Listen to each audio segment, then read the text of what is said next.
പ്രേക്ഷകരും ഒരുപാട് പേർ അവരുടെ പ്രതീക്ഷ പങ്കുവയ്ക്കാനായി ഫോൺ വിളിച്ചുകൊണ്ടേയിരിക്കുന്നുണ്ട്. ഇപ്പം നിങ്ങളിലേക്ക് വരാം. നമുക്ക് അരുണിലേക്ക് ഒന്ന് പോയ ശേഷം, അരുൺ നേരത്തെ വന്നപ്പോൾ അവിടെ മുൻസിഫ് ഓഡിറ്റോറിയം അല്ലേ, അവിടെ അത്ര ആളുകൾ അങ്ങ് നിറഞ്ഞിരുന്നില്ല, ഇപ്പോൾ നിറഞ്ഞു കാണും അല്ലേ?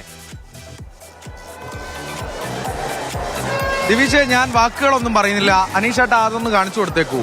ഇതാ ഇനിയും 12:30 ആവാൻ ഒരു മണിക്കൂർ അവശേഷിക്കുകയാണ് ദിവിഷ്.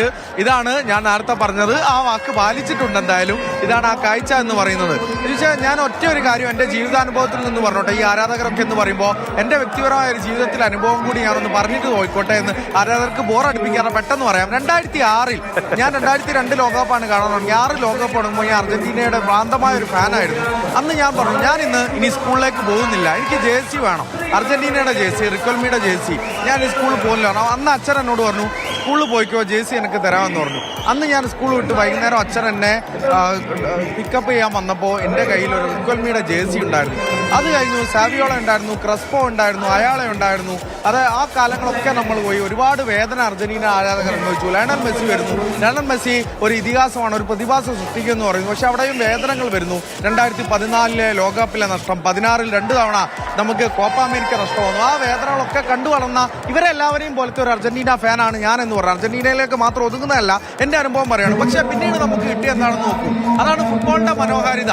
ലയണൽ മെസ്സി പൂർണ്ണതയിലെത്തുന്ന ഒരു കാവ്യനീതി ഫുട്ബോൾ പുലർത്തിയിരിക്കും എന്നുള്ളത് തന്നെയാണ് എനിക്ക് പറയാനുള്ളത്. ഈ ആരാധകരൊക്കെ തന്നെ വലിയ ആവേശത്തിലാണ്. എല്ലാ നേതാക്കളും എല്ലാവരും ഒക്കെ തന്നെ ഒരുമിച്ച് അർജന്റീന അല്ലെങ്കിൽ സ്പെയിൻ എന്നതിലേക്ക് എത്തുന്നു. എന്താണ് അർജന്റീന എടുത്തു, കപ്പെടുത്തു.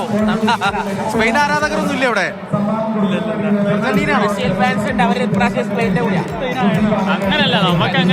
നമുക്ക് അർജന്റീനക്കാരെന്ന് പറയുമ്പോൾ സ്പെയിനും കൂടെ സ്പെയിൻ ജേഴ്സി തപ്പി നടക്കണം. ഇവിടെ ഒരു സ്പെയിൻ ജേഴ്സിക്കാരനെ കാണുന്നുണ്ട്. എന്തായാലും അർജന്റീനക്കാർ കപ്പടിക്കും എന്ന് പറഞ്ഞുകൊണ്ട് ഒരു സ്പെയിൻ ജേഴ്സിക്കാരനെ കണ്ടു. എന്താണ് പറയാനുള്ളത്?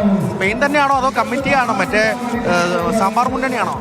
അല്ല, ഇത് കറക്റ്റ് മുന്നണിയാണ്, കറക്റ്റ് ടീമാണ്. ഇന്നത്തെ ഫൈനലിൽ 2-1 ഞങ്ങൾ ജയിക്കും. സ്പെയിൻ ജയിക്കും. ആരൊക്കെ ആയിരിക്കും ടീം ജയിക്കും? സ്പെയിൻ ജയിക്കോ?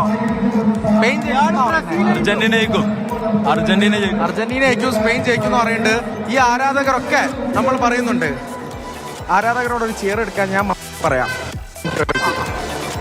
പ്രിയപ്പെട്ട ആരാധകരെ, ഈ ഒരു ആവേശം മാതൃഭൂമി ന്യൂസ് തത്സമയം പോയിക്കൊണ്ടിരിക്കുന്ന ആങ്കർ ദിവിഷ് മണി അവിടെ ചോദ്യങ്ങൾ ചോദിക്കുന്നതാണ്. നിങ്ങളുടെ ആവേശം എത്രത്തോളം ഉണ്ട്? അവിടെ കോഴിക്കോടൊക്കെ കേരളം നിറഞ്ഞു. എന്താണ് മലപ്പുറത്തിന്റെ ആവേശം?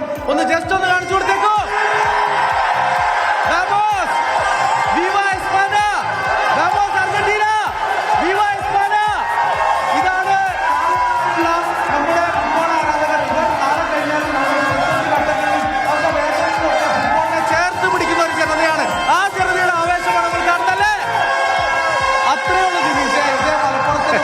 ഫുട്ബോൾ നമ്മുടെ നെഞ്ചിലാണ് അല്ലേ സാലിക്ക? ഫുട്ബോൾ നമ്മുടെ നെഞ്ചിലല്ലേ? ഫുട്ബോൾ നമ്മുടെ കൽബിലല്ലേ സാലിക്ക? അത്രേ ദിവിഷ നമുക്ക് പറയാനുള്ളൂ. ഈ ആരോപണങ്ങൾ കണ്ടോളൂ, ബാക്കിയൊക്കെ മൈതാനത്ത് കാണാം. ഫുട്ബോളാണ്. 11 പേര് തമ്മിലുള്ള മത്സരമാണ്. എന്തു സംഭവിക്കാം. പ്രതീക്ഷകളുമുണ്ട്, കാത്തിരിപ്പുകളുമുണ്ട്, എല്ലാമുണ്ട്. അർജന്റീന ആരാധകർക്ക് അവരുടെ പ്രതീക്ഷ, സ്പാനിഷ് ആരാധകർക്ക് അവരുടെ പ്രതീക്ഷ. ലമീൻ ജമാലിന് പറയാനുണ്ടാവും ദുരിതങ്ങളുടെ കഥ. ലയണൽ മെസ്സിയുടെ അർജന്റീനയ്ക്ക് പറയാനുണ്ടാവും. അർജന്റീനൻ ജനത ഇപ്പോഴും ഒരു ഓട്ട പ്ലേറ്റിനും ഒരു കീറിയ പായമുള്ള ജനതയും ഒരു മൂലയ്ക്കിൽ ഒരു ഫുട്ബോൾ ഉണ്ടാവുന്ന ജനതയാണ്.